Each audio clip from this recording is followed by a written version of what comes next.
Mr. Sullivan. It wouldn't be worth it if it wasn't recorded. That's exactly right. If you say anything. Yeah. How are you? I'm good. Well, I want to start off right away by telling you we can rest easy now because Kanye West is officially a billionaire. Whew, that was close. Yeah. That was close. I was on the edge of my seat for a long time about that issue. Well, the good news is he's a free zone millionaire. Oh, yeah. Billionaire. Yeah. And it's really, I think there's something catching on here. He's also got a free spirit. I mean, he's kind of... Well, he does have that. He's free spirit. Yeah, about what he thinks is what. And yes. Yeah, which is interesting. I guess $1 billion will buy you that. Well, I guess you're absolutely right. With Adidas, they kind of outlined it in the most recent Forbes magazine that he's essentially using the same Kylie Jenner model that he's tuned his VCR for his free zone opportunity. And with his vision and his reach and the capabilities of Adidas, they have built $1 billion empire.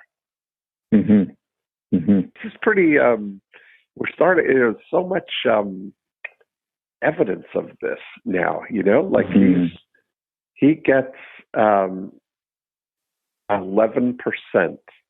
of revenue from the sales of Yeezy shoes and merchandise through Adidas. And that's so it's a pretty I'm so excited to see that we're kind of unpacking a formula here for free zonemanship, Yeah. Well, I think there's just a lot of things happening that are not being reported on.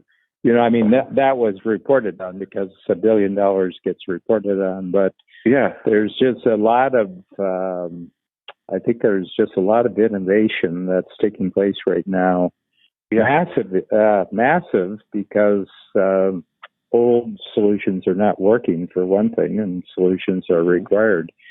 But I'm so struck by the complete blindness on the part of the mainstream media, which I think is off on another planet somewhere. They're reporting on things that are, happening where they don't have much oxygen. Because I'll tell you, like the Post here in Toronto. So this is a week ago, and I didn't read it until after I talked to you last week, but I read the front section, and it was 35 bad stories about bad things that were happening. Okay, start to finish.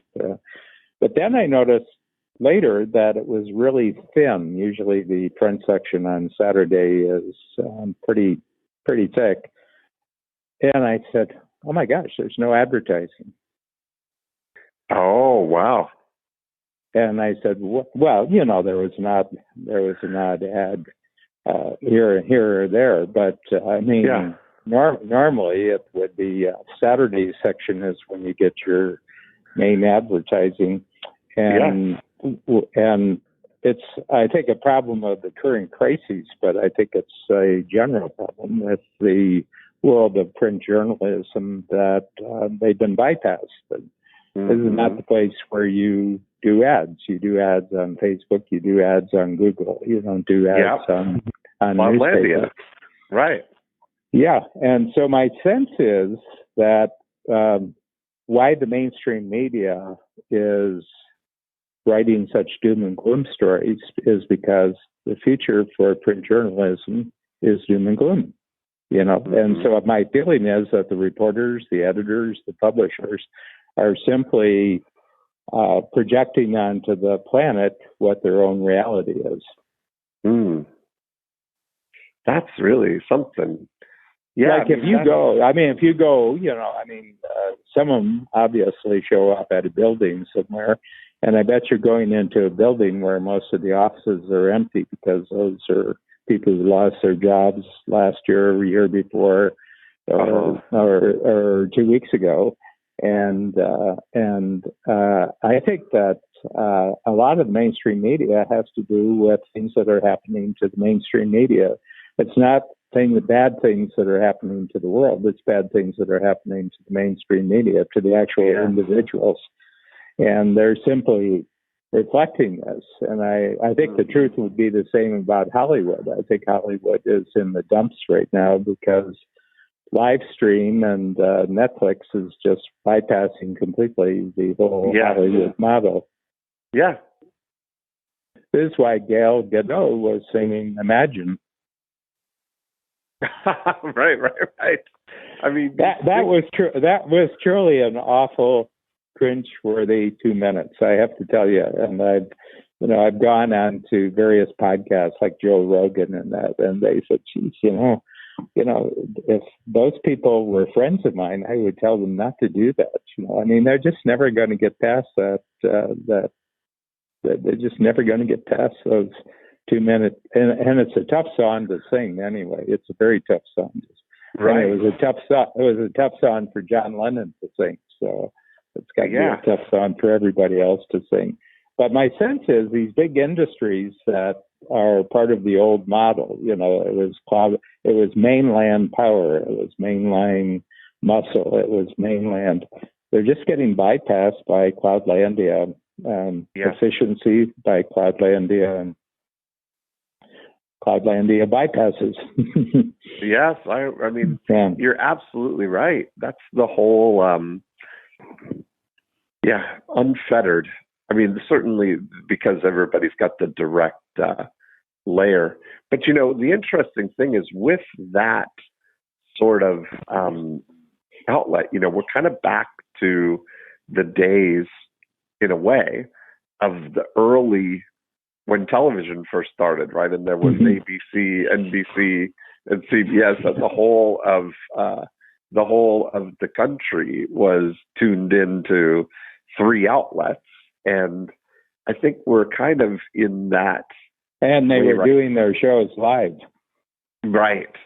And I think we're seeing that now with Facebook, Instagram, and YouTube. It's like the big 3. But everybody in the world is pointed at those, Yeah.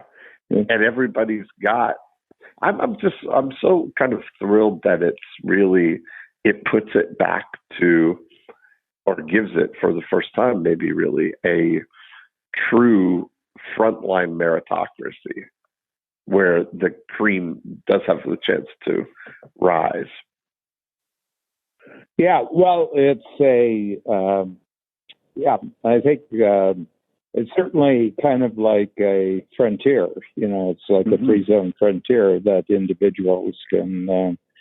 It's a bit like a land rush, actually. When you think about a model that was used in the U.S. to develop new states and territories, they would kind of hold people out. Well, first of all, you could go into that territory, but you didn't have legal rights to the land. So they started doing that, I think, once they got across the Mississippi River, like Nebraska and Oklahoma. And on a certain day, you could just go for it. And, tens of thousands of people on horse and then wagon and on foot would go out and stake a claim, and then they would go and stake a claim, and it was more or less free land. I think the deal was if you lived on it for 5 years and then you improved it, it was yours for right. It was yours. And I get a feeling that. Go ahead. Mm-hmm. I was going to ask you, do you remember seeing that movie with Tom Cruise and Nicole Kidman about that very thing called Far and Away, I think it was. It was about them coming to America because they're giving away free land. And so the story started with them in Ireland. And coming over to America. Yeah. Well, it was a combination of free people. The U.S. got, a lot of people for free.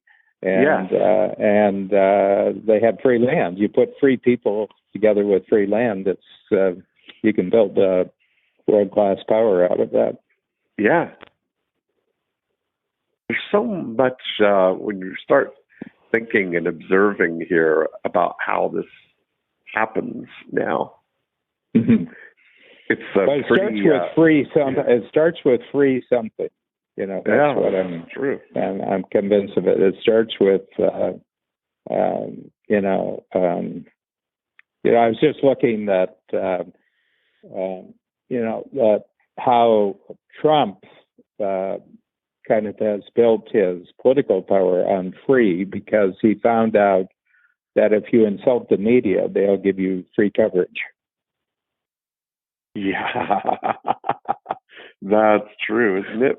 And that they're just outraged, and they will talk about that. They'll talk about it nonstop. They'll give you $2 billion of free research if you just insult them and you don't show them proper respect. Yeah. Now it's and then that there's a thing like rallies, like that's an old church thing, that was like that you would have religious rallies and and everything else. And then he did rallies, and I doubt if they paid for any of those. I think that they were probably local things to get the president in, and or not the president. Yeah, well, the president, he did it to get elected, but he would just get 15,000, 20,000 people. And it was kind of free to him because there isn't any other politician where people would show up, 20,000 people would show up to see him. And the reason is that he's entertaining and they're not. I mean, you wouldn't show up, 20,000 people wouldn't stand in line for 24 hours to watch a Joe Biden, that's and true. The other boring ones, all of them.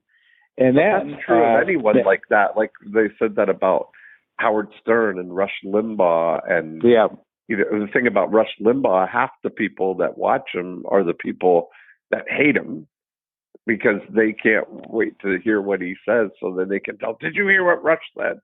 So the people that love him are watching him. The people that hate him. They just multiply his message out in the world. Yes, exactly.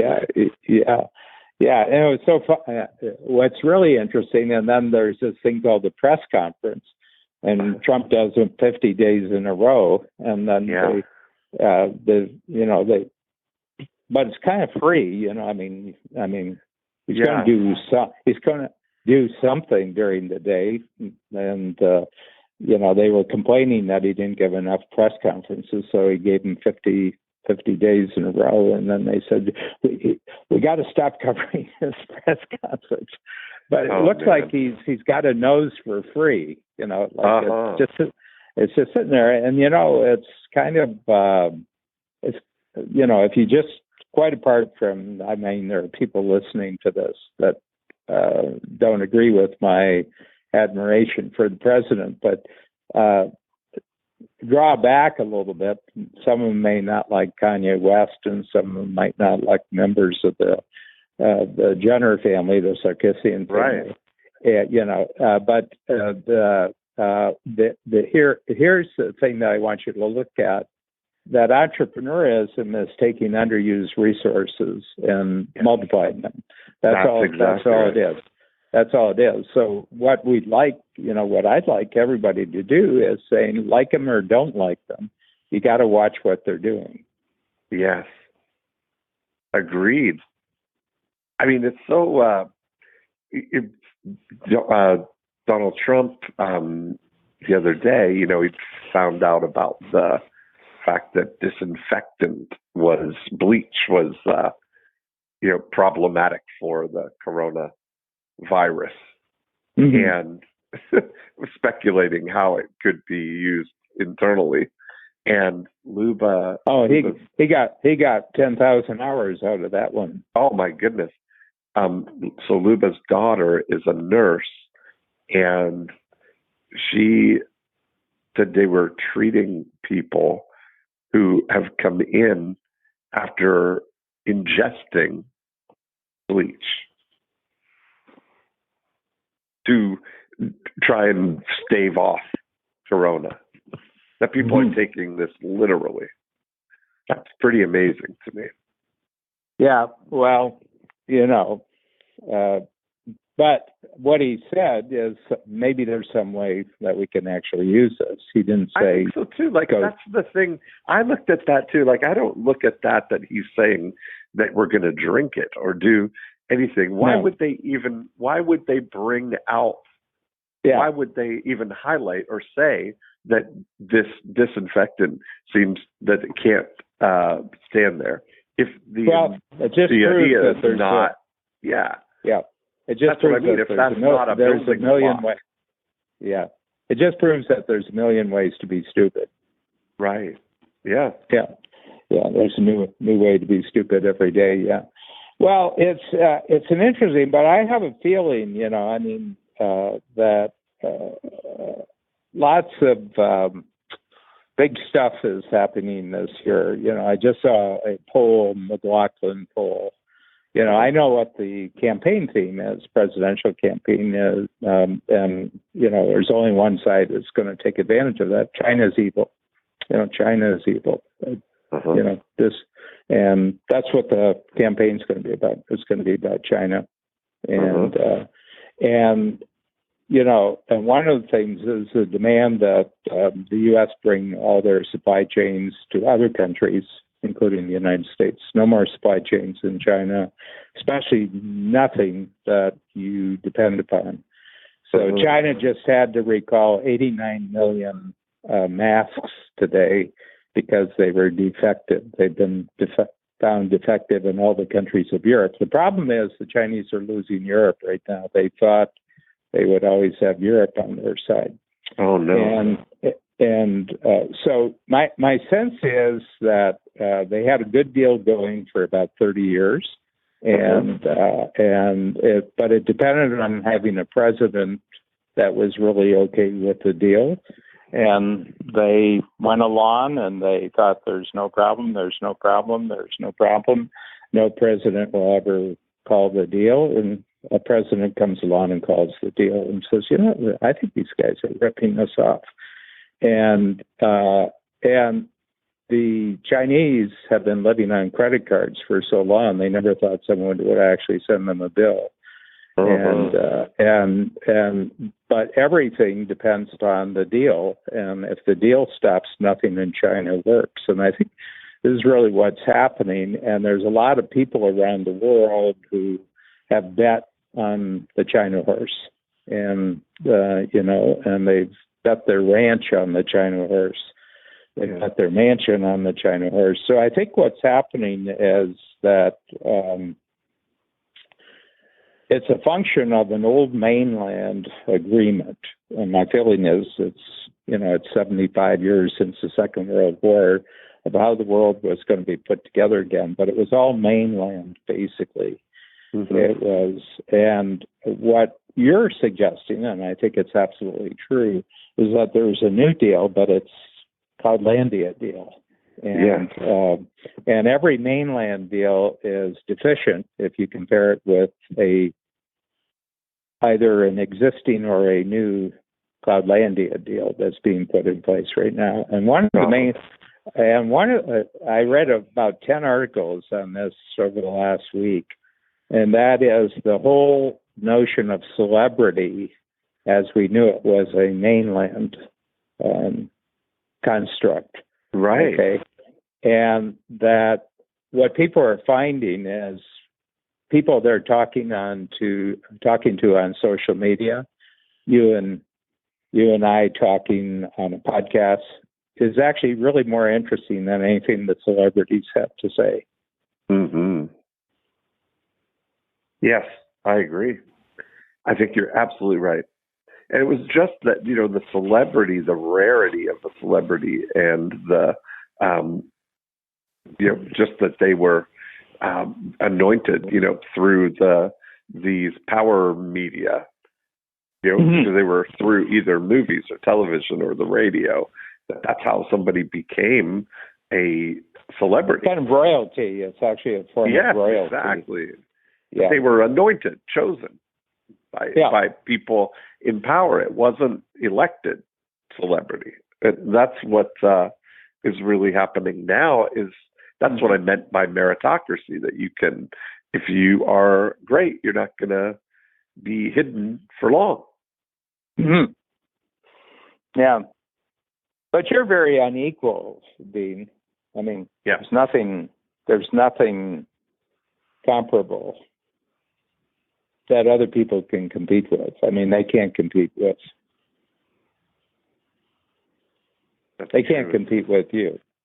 So that's true. No. I want to pursue this because I think it's actually. I used to feel that. I used to think that too. I mean, that's true, and I believe everybody. You've said. I think what the rooting is that we're all equally unequal, we're uniquely unequal. I think uniquely unequal, right? Yeah. Yeah. Then I read. No matter how much you try to be like someone else, you can't pull it off. Yeah. But I heard Jordan.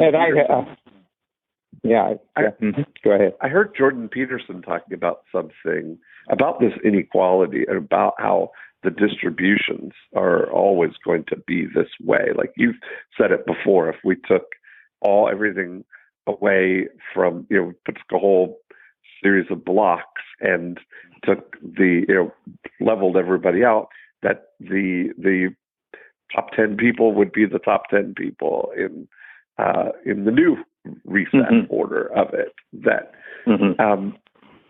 I didn't realize how much things like IQ make a difference in things like that. Like that, he was saying how the purpose of the IQ was really for the military to have a quick way to put people on a track, on an officer track or an enlisted track. But the military also said that there's no functional role, that nothing that would be suitable for anybody with an IQ below 83 to have a role in the military that would not be counterproductive.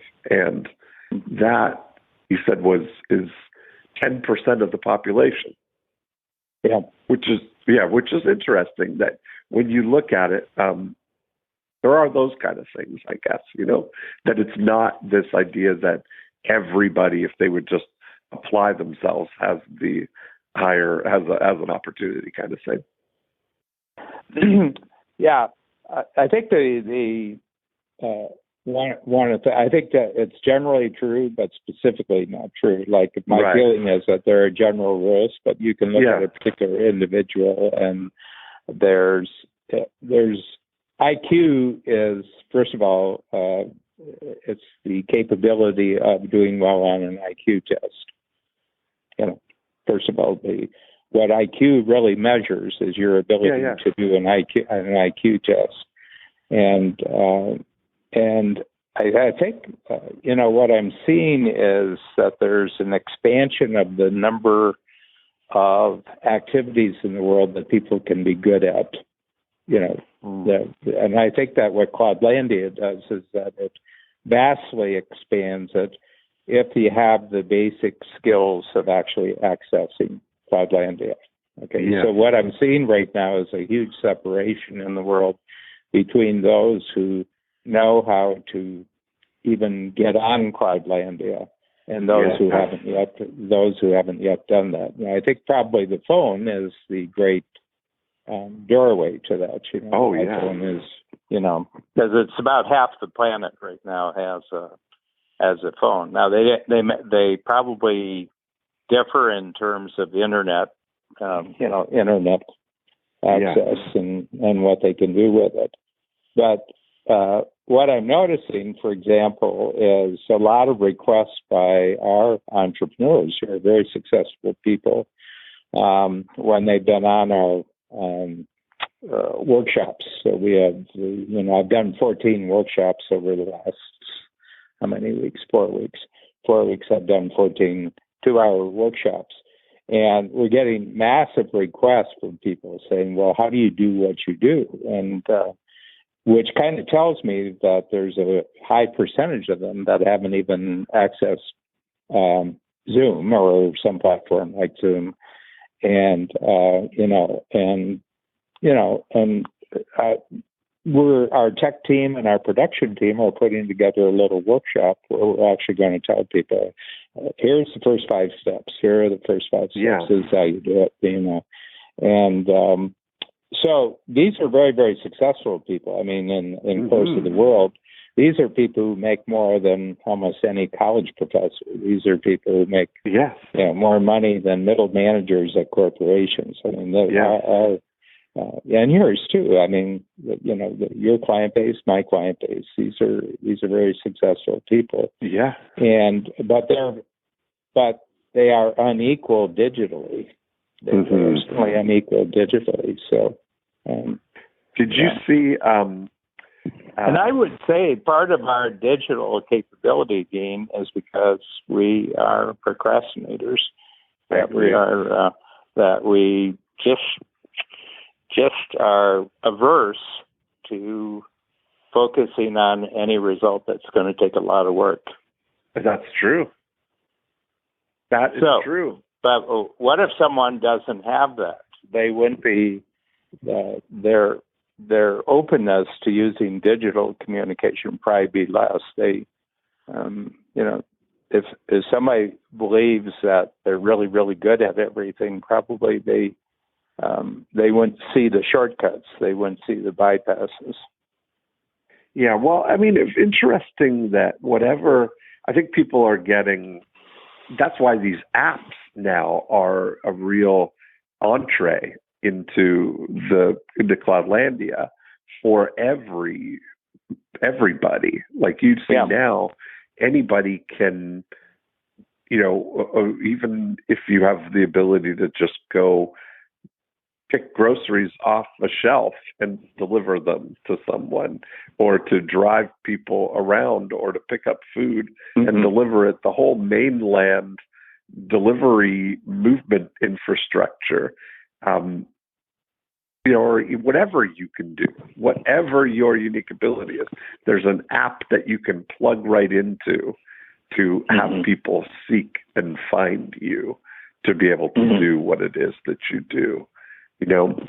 So you can do something unique that, you wouldn't normally 20 years ago be able to get a job with one company to do that work, but you can now tap into and have the whole world as your marketplace. Yeah.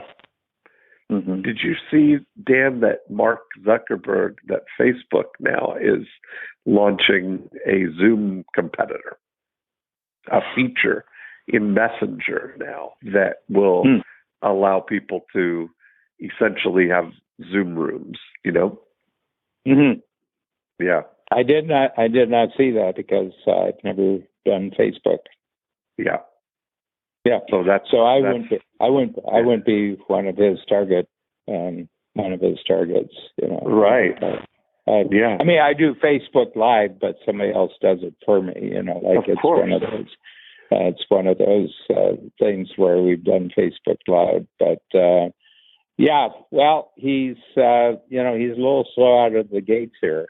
Yep, I think that's an interesting, late entry into that. How's your experience been running more virtual events now? It's spectacular. Each week goes by, spectacular. You have more and more experience at it. Yeah. So what's spectacular? Yeah. Yeah. Oh, well, I was just noticing now they're up to 300 million users. So they've gone from 10 million to 300 million in 7 weeks. I think about 7 weeks. And Zoom has, and that's why Mark Zuckerberg is doing what he's doing. But I think he's good at one thing. I think he's really Yeah, he probably could have bought them. Like 2 months ago, but not now. Yeah, now he can't.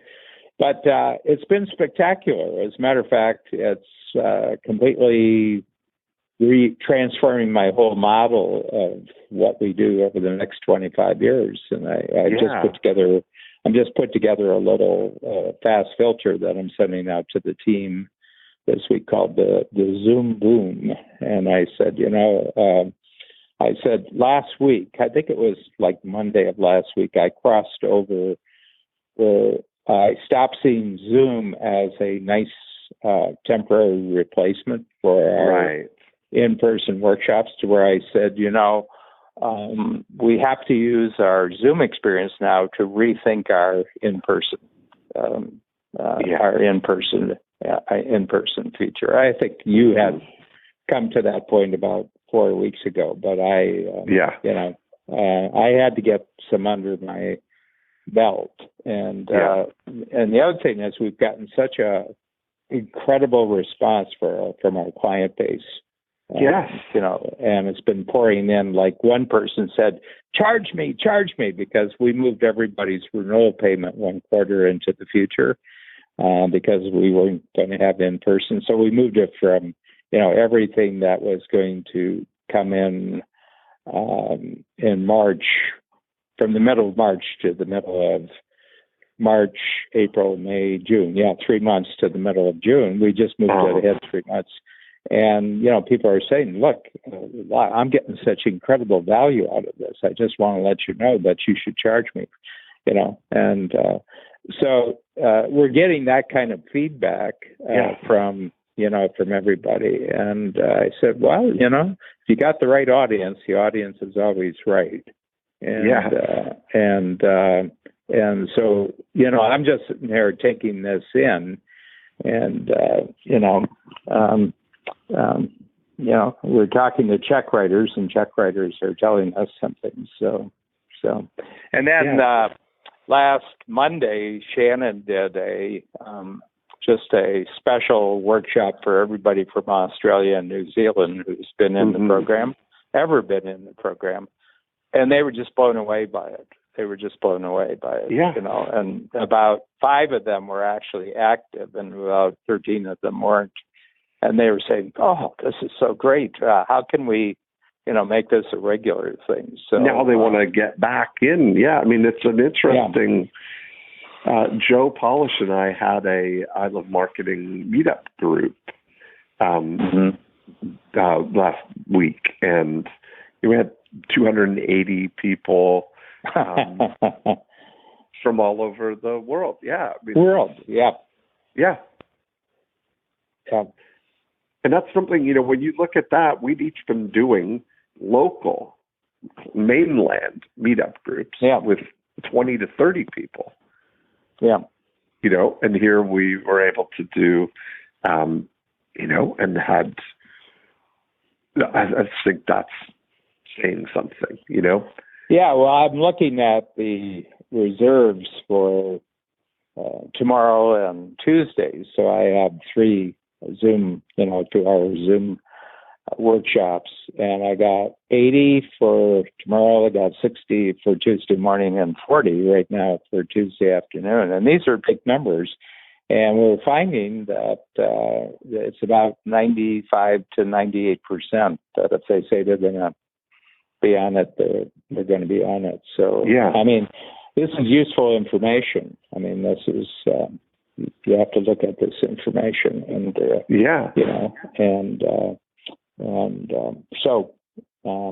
because you remember, I mean, I said that people are going to, once we get into this, are going to find it a superior experience in many ways, Yeah.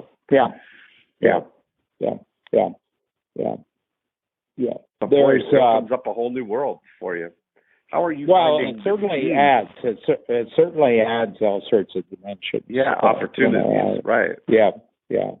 And we've given thought to actually Eastern Europe, not Western Europe, but we've given thought to like Poland and Hungary, the Czech Republic. Latvia, Estonia, Lithuania. Right. I mean, there's a whole bunch of Dubai, and Israel, and all of those opportunities too. India. Yeah. So anyway, it's an interesting thing. I mean, I'm kind of systematic. You find out whether it works with one person, then you have you have a handle on what might work for 10 people. My feeling is 1, 10, 100,000. Because you want to. That's exactly right.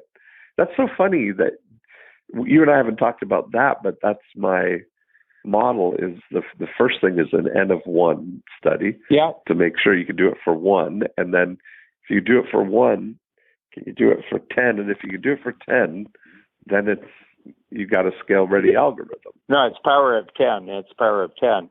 Yeah. And the thing is that, I've really disagreed with I think it's Singularity University. You start with the notion that you're going to create something for 1 billion people and you work on it. Right. And I said, well, I think it kind of deprives you of all the learning. Yeah. That model. Yeah. And the reason is because, first of all, you're not going to get 1 billion people to finance you, but you might get one person to finance your next stage of learning. Yeah. And then you might get 10 people to finance your next stage of learning, and 100 and 1,000 and so forth. And my feeling is that so much of the, so much of the technology world is based on a Las Vegas model. You want to be at the slot machine when it goes off. And it's so chancy. But it's not based on learning. That's not systematic level by level learning. I start to really. That's an interesting thing because a part of my procrastination, and I think this is nice. This is probably something that's there, is that I sort of get out of my my go zone is N of 1 and getting it ready for 10, and then I can get things to 100. But as you're getting, for me, the joy of getting it for 1 is the peak joy that I've created something that works for 1, and then for 10 that I've got it, that it's a duplicatable, scale ready algorithm. But then what I realized for me is that it's a whole different skill set or joy, taking something from 10 to 100, and especially from 100 to infinity. I think it's 100 to 1,000. 100 to 1,000. I still think there's learning. I still think each power of 10 has its own learning curve, and you can't bypass that learning curve. Yeah. The Peter Thiel talks about this in 0 to 1. Yeah. And he said the longer you can go moving towards 1 and being productive and profitable, without anyone knowing that you're doing it, the better the better it is, because you're packing in all kinds of learning, and it's unique learning that someone trying to copy you once it becomes public will never have access to that learning. Yeah. And I'm beginning to believe it's not bypassing learning curves that's the key to long-term success. Yeah. And it's an interesting thing. I was listening to Scott Adams, watching Scott Adams yesterday, and he was talking about a conversation he had with Craig, who created Craigslist. So there's a guy named Craig who created Craigslist. Yeah. And about 6 months ago, he got a huge offer in the billions that somebody, a Cloudlandia company, wanted to buy Craigslist, and he turned it down. So Scott Adams wanted to find out, why he would turn it down, because he's been at it for a long time. And Craigslist has been out there since the internet started, and still looks the same. Yeah. And, and so he sat with him, and Craig said, Scott Adams says, you would be just incredibly rich. And the guy said, that's kind of why I turned it down. He said, being rich really sounded like a lot of work. Ah, very interesting. And Scott Adams went on, and he said, I've thought about that conversation. And he said, I'm kind of famous. And, he says, I'm famous as a cartoonist. I'm famous because of the books and everything else. And he says, there's a point in fame when you cross a line where it starts to be a lot of work. Yes. I see that. I agree with that 100%. That's interesting. Yeah. And my sense is that success is only success for me until it starts to be a lot of work. Right. That I don't like doing. There's work I like doing, and then there's work, but it's very, very interesting because people will say, hey, you could do this, and you could do this. And I said, yeah. And I said, but you're not talking about the work that comes with all that. I said, some of it is, unless it's real simple, and it can be largely handled by who do the how. I'm not really tempted to go in that direction. Right. I think we're of the same mind on all those. Yeah, there's a difference. So where it gets to our print, right? Where the things,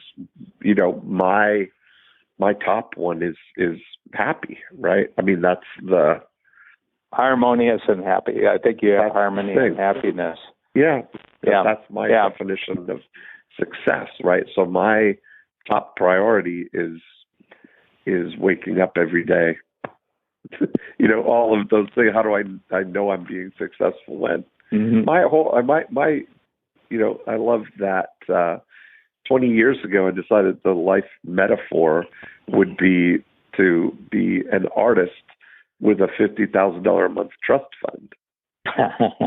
Felt like that's the perfect life metaphor. I think if you could go through life with that, because that's the level where, 20 years ago, then was where I was starting to break through financially to make more money, and was realizing that without thinking about it like that, in that way, that it's feels like a lot more work to make $10 million than to make $1 million. And that there's not much functional difference in the life of it for me, and that's been an interesting thing. Because think about that now. I did that. I know I'm being successful when in 1999, going into 2000. So it's been 20 years, more than 20 years. 20 years. Yeah. Yeah. Well, just going back to the print, mine is it's 7-3, and so the second number is in service of the first number. And what I understand about print, and for those of you who don't understand it, it's a test. So what you call it? It's a profile kind of thing, profiling sort of thing, like Colby and Strength Finder. And it allows you to zero in on, and I like print because it's 100% true or it's zero. Oh. Yeah, it either describes you or it doesn't describe you at all. And like I looked at it, and it's got 27 pages, but there's one page that shows this is who you are when you're on the right side of the line, and this is who you are when you're on what they call the shadow side of the line. And I could think of an experience to relate to each positive and an experience. But when I looked at other people's profiles, they didn't make any sense to me. So it was really, really good. And for those of you in coach who are listening to this, all you have to do is give a call to your program advisor, and they'll tell you how to get the print done if you haven't done it. But mine is 7-3, which means that I will achieve to actually have a lot of fun. Mm-hmm. So all my work is for the parties. Right. That's fun. Mine was 7-9. Yeah, and 9 is harmony. Yeah, and that is that the basis for having fun is that you're harmonious with the world. Yeah, that was interesting. Do you remember what the 7 is? I forget that. A 7 is enjoying life and having a good time. Okay, so we both were in. But 9 is, but it has to be harmonious. Yeah. Mine, there has to be I'm very, very achievement driven. Like exactly. I like. Okay. I like. And I mean, people. Over the years, we've gotten a lot bigger as a company, and we're well over 100, and people say, boy, doesn't that worry you? And I said, I love creating jobs. I said, I don't know what it is. I said, the way we create jobs, where we really screen people, find out what they love doing, and then we put them into teams. I said, that's like a number on the scorecard for a scoreboard for me. I said, I feel like I'm winning, and this is last 6-7 weeks has been because we're getting people reoriented, but we're going back to their Colby, going back to, their unique ability of, if they've been with us for 2 years, they got a complete unique ability statement. Say new circumstances, new ways of operating, but we're still depending on you to focus on your unique ability and, collaborate with other people in their unique ability. We're producing different kinds of results. And I feel great. I feel great about it. I don't see the dollars that we're writing for there. I don't see that as an expense. It's an investment in a capability. And but it's really, really interesting. I mean, this is mainland. I mean, humans who take up space, who you write checks to, is a mainland issue, but we're gearing them towards a much bigger Cloudlandia, payoff. Yes. Yeah, that's great. And of course, you really are. You're involved in your role in that, because your thing is really, you're focused on the N of 1 and and then formatting it into a workshop format where you can deliver it to 100 people. But I don't get the sense that you're involved in the logistics of how to manage delivering it to thousands of people. No. Yeah. No. I mean, people were, I just did 2 podcasts with Gord Vickman, who's my podcast manager, and he said he was getting all sorts of, inquiries of how we pivoted so fast. So we covered every single person with at least one workshop. We had about 2,600 in the program, and everybody we've gotten into, at least one session. And he said, he asked, so he said, how did we do that digitally? How did we do it virtually? And I said, well, it isn't so much, and I said, first of all, we're only using tools we were using before. There's no new tool. We've found that Zoom had more gears than we previously knew, but that was like learned in a day. So that wasn't, that wasn't a big switch. But I said, we're just using what we were already doing.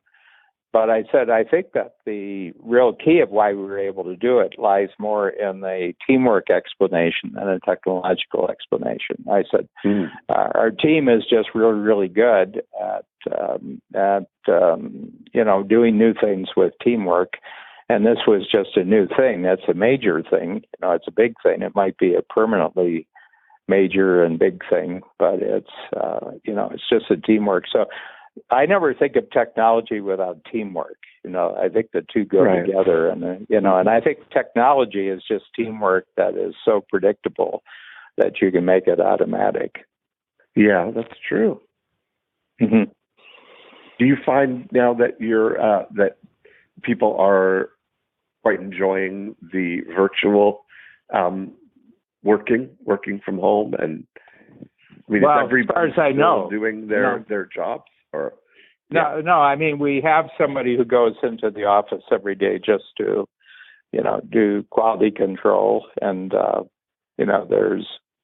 I think it may actually be a small number of people, 2 or 3, who trade, and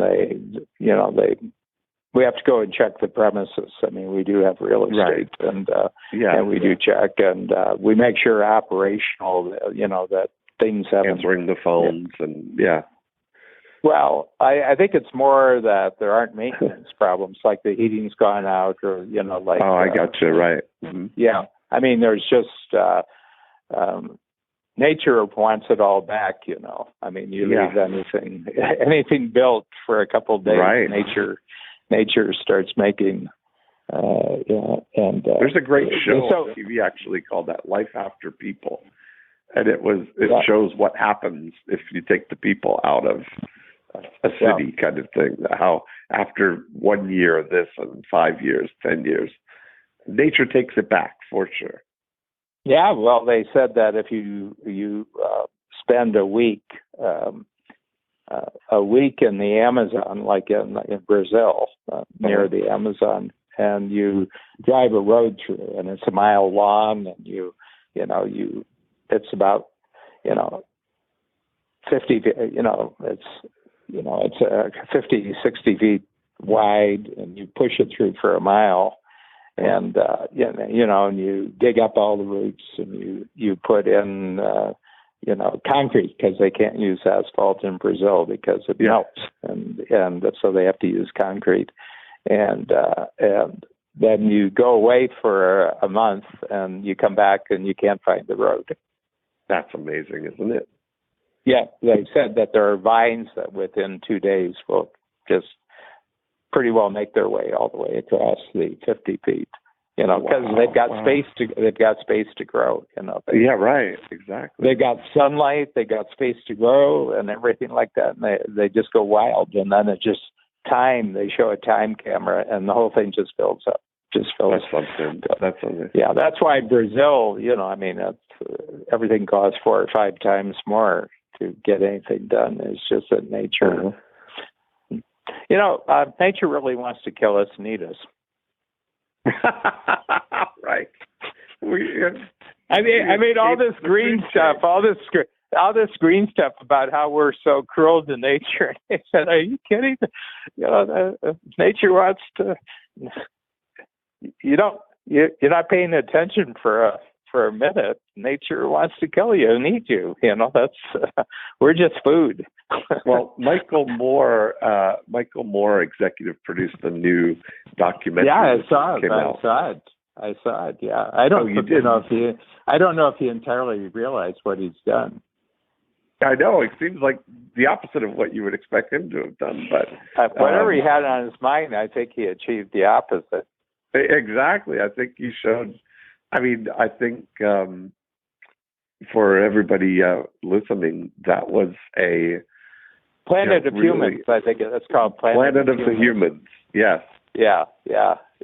And Planet I think he just destroyed the Green Movement with one documentary. Yeah. I think that's true. I think it's almost like he's that they really kind of looked into it. I wonder if Alex has seen it, Alex Epstein. But I don't know. But he says it's just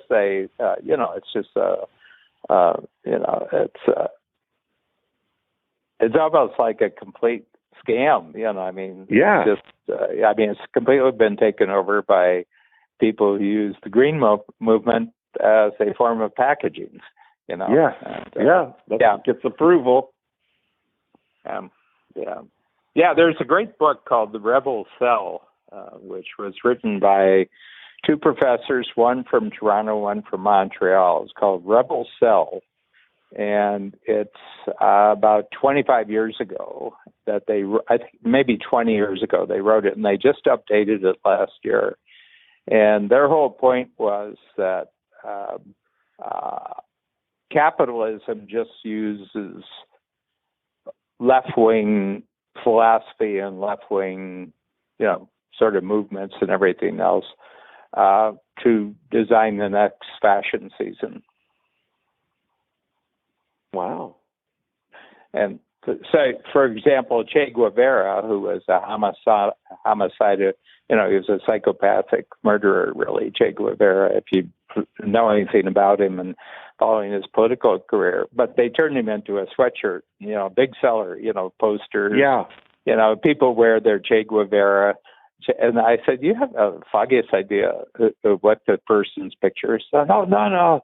He was a great, freedom fighter. And I said, he was a complete and total psychopath, And he just used revolution as an example to do serial murders. He was just a guy looking for a chance to kill people and everything like that.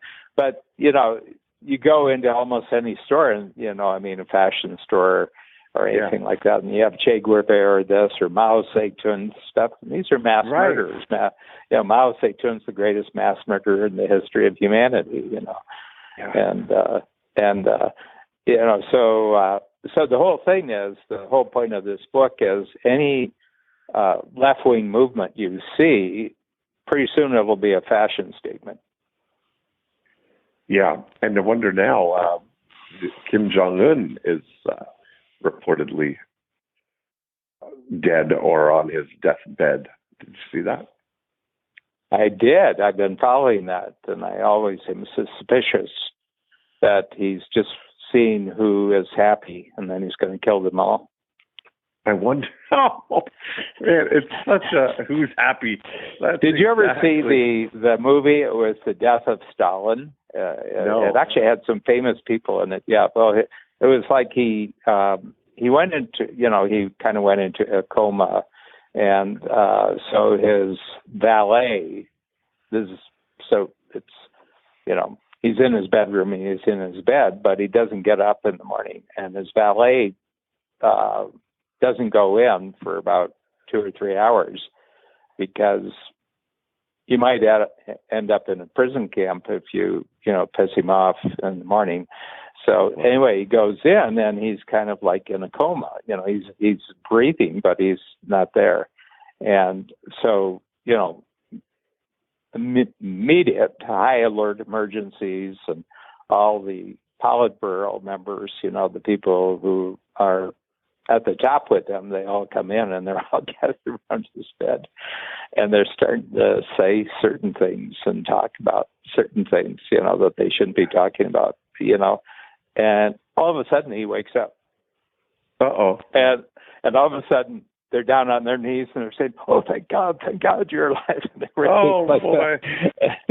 And then in the final analysis, the theory is that somebody just said, "Oh, fuck," and he just took a pillow and put it over Stalin's head, and he just waited until he was actually dead, oh, my goodness. But it's a really thing, and the first thing when I heard that Kim Rocket Man. I said, I think I would watch out if I was a Korean official or something, I would just say, "Oh, I'm not saying anything. I'm not doing anything. I'm not even moving my eyes in the wrong way." Right. Because and everything else. He might be just doing this to see who would be happy with him dead, and then he'll kill them all. Unbelievable. Well, I think there would be a lot of people worried one way or the other with that one. Yeah, I think you're right. Yeah. Well, we've covered, as usual, we covered a lot of territory here. We really did. We started out with Kanye West, and we ended up with Kim Jong-un. Yeah, but I think the discovery that we both have exactly the same N of one approach to things is really interesting. Yeah. And for me, it's the learning that if you try to jump too far, you'll miss the learning that's necessary. I want to make sure it's all solid. Yeah, I get it. I think that's really the thing. I think who's on in your world or your model most responsible for the 100 to 1,000? Well, the big thing is you have to change the model. So the big change, I think the model for us, first of all, it was the same, to a certain extent, same as yours, is that you had to go from in-person to a workshop, one-on-one to a workshop. So I tested one-on-one, for about 6-7 years, actually longer than that, but really consciously about 6 or 7 years. And then I said, I know enough here that I think I could do a room full. But a room full was, at most, it was about 20, But, the first one was like 6, and then we get 10 or 11. And then I did a lot of workshops, and I got up to, then the workshop became the thing, the workshop. And then we actually stretched it, and I had a workshop in Chicago about 5 years in that was 136. I had 136 in the room, and we broke it down into tables of 8, and we had table coaches. And about five of those table coaches actually became coaches, and we used the big workshop as a way to kind of screen, see if people they had coaching instincts and everything like that. And then we went quite quickly. We got 3 in the first year and 2 more in the second year. But the ones who had been table coaches became the coaches, and they went through about 2 years. And they were backstage with us, and we talked to them about it and everything like that. And then, we went much bigger. Bigger with the coaches. Now we have 17 coaches, and, we do 500 workshop days a year now. And I got up to about 140. I was doing about 140. Workshops, and way too much. Way over too much. And now I'm back between 40 and 50, Yeah. This year I would have been doing 40 or 50. And but now this 2-hour workshop, and we're seeing, do you add something by having it 3 hours? So we're testing, is 2 hours a good amount? And, just rethinking, do people get 2 2-hour workshops a quarter, maybe 3 2-hour workshops a quarter? And, instead of 8 hours a quarter in one day. Maybe, I think that's a nice go forward model or opportunity. Yeah, but they don't travel at all. They don't travel. Right, exactly. Don't travel at all with this, Yeah. And there are them that do and them that don't. My sense is there's some people that the getting together is really crucial. It's a social thing, that they have a social thing. And I think, especially if they've been in it for a long time, I think there's a social thing that is really part and parcel. But in that well, model, it's like our dinners. It's like our dinners at our house before you come to your workshop. That's right. A lot of people love getting together on Sunday. I do love that. Yeah. And so Zoom doesn't do that for you. No, you're right. It doesn't. Yeah, and so we have to factor in that there's going to be certain people that the Zoom is enough and they don't need anything more, and there's others who say, I want another dimension. Right. Well, it's all very exciting. Well, we won't learn less. No, that's the truth. I'm kind of, we had finished our 6th week now of the shutdown, and who knows when they're starting to reopen, but we're still kind of on. Well, I think we're on the threshold. And I think it's going to be a huge political thing that the politicians in the states that keep it locked down while other states are opening up, I think are on the losing side. I think they're on the losing side. I don't think there's going to be much patience. No. If you see somebody in another state back to work, and I think a lot of the model has really been created by the experience in one city in the United States, and it just happens to be the media capital of the United States. Oh, exactly. And so there was a great article in the New York Times this morning by Brett Stevens, and he said the New York Americans aren't determined. Life in America is not determined by what happens in New York. And truth. Yeah. And he was talking about that it's the most densely populated, city in the United States by 10 times, I mean, Times Square gets 40 million people a year. That's about 5 acres. 5 acres is 40 million people. And they didn't stop, they had to be forced not to meet at Times Square, who knows how much of it came from that, So anyway, but it's a huge learning lesson. It's a huge, it's an overwhelming kind of learning experience for everybody. Well, we'll always have Cloudlandia, Dan. We will, but we're going to get the best out of both worlds. I agree. So next week, same bat time, same Cloudlandia channel. We're locked in. Good. Okay, enjoy your week. Okay, thank you very much. We'll see you then. Okay, bye. Okay, bye.